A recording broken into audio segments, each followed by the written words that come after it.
Alright guys, how you doing? Adam here. Preview for Manchester United vs Burnley at Old Trafford. Saturday's game. United need to bounce back in the league after that defeat against Chelsea at Stamford Bridge. A big defeat, 4-0 we lost at Stamford Bridge. But we have beaten City since then in the EFL Cup, which has set up a quarter-final tie with West Ham. But now it's back to league football. We entertained Burnley at home at the beginning of a start of where the fixtures start to look a little bit more favourable for Manchester United. We've had a lot of games in recent weeks, a lot of big games as well. Manchester City, Chelsea away, Liverpool away, etc, etc. So now we get some games where you expect Manchester United to win. You expect us to win. Now, obviously, it's the Premier League. Anything can happen. And Burnley have shown that this season. Their form has been iffy, hit and miss. But they've won some big games. They've beaten Everton and Liverpool at home. And they haven't been playing too badly under Sean Dyche, but obviously they'll come into it as massive underdogs. Manchester United, after that victory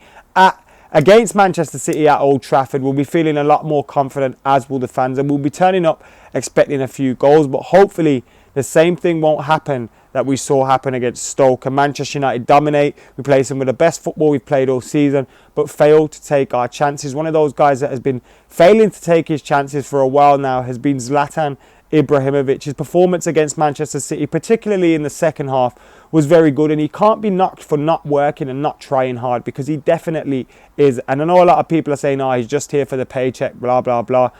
You don't see that from his performances and the effort he's putting in, but his finishing just hasn't been there. He missed sitters against Stoke, Liverpool, Chelsea, and then, you know, probably could have and should have scored against City as well. But still, some of what he'd done against City was very good, and it's nice to see him off the ball getting a little bit better. He'll obviously start against Burnley. I expect Jose Mourinho to start him against Burnley, unless we see an unlikely change and Rooney comes in up front.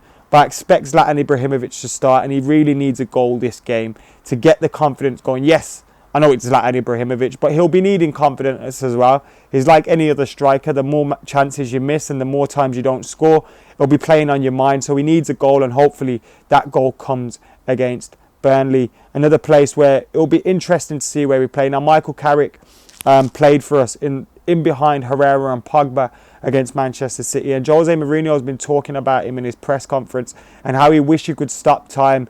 Michael Carrick is a phenomenon, etc, etc. And it is a shame he's so old, because if we had a younger Michael Carrick, I think he'd be the perfect foil for Herrera and Pogba, and we could have a midfield three there that could play together for the foreseeable future. Another big player for United on Wednesday was Juan Mata. Now, Juan Mata's record in the Premier League, 13 out of 15 points when he starts.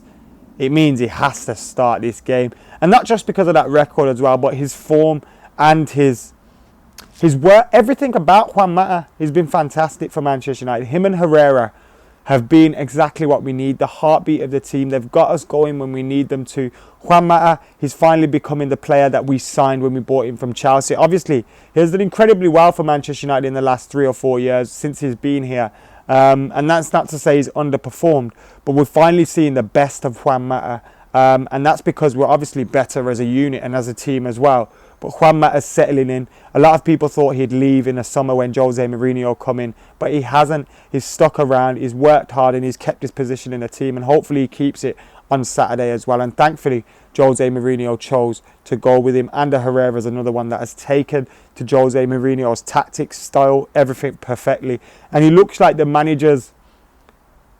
He gets the manager. He knows exactly what the manager wants, and he brings that out on the pitch. And you can see him there.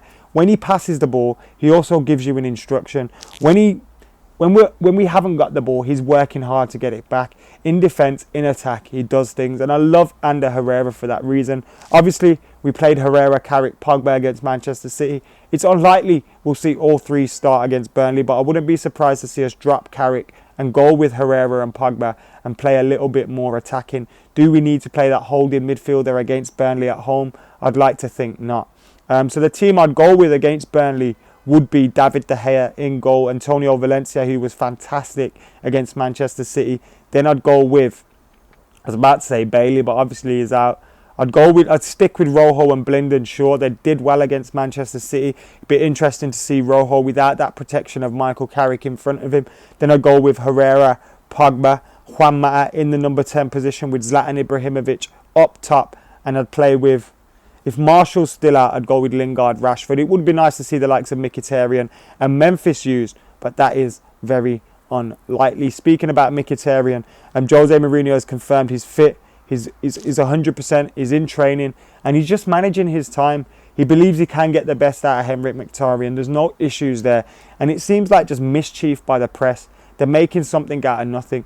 Jose Mourinho is simply managing Mkhitaryan correctly, taking him in at time and doing him a favour. You don't chuck him in at Chelsea away, Liverpool away, especially after a bad performance in the derby, and hope for the best. Because what if he suffers another one? His confidence will take a massive knocking. Also, he isn't yet up to speed with the Premier League, the pace of the Premier League, etc., etc. So I totally understand the way Jose Mourinho is treating Henrik Mkhitaryan, and hopefully against Burnley on Saturday, we see United get a comfortable victory. They'll come with their threats. We know about Gray, Volks, and of course they got the four as well in the middle. So they'll have the threats of their own. And Sean Dyche always gets Burnley playing well defensively. They're set up well, and they work hard. I know it's the old adage, teams at the bottom usually do, but Burnley will come here and cause us problems. So we need to hit them from the off. They're not going to attack us much, so we need to break them down. And I think Juan Mata could be key to us doing that. So it'd be nice to see him get started in there. I'm going for a predicted 3-0 victory for Manchester United. But I want you guys to get in the comments below. Let us know what you think. Make sure you subscribe to McKola TV. We'll have the review up from Old Trafford tomorrow. And as well, I know I promised a FIFA video today.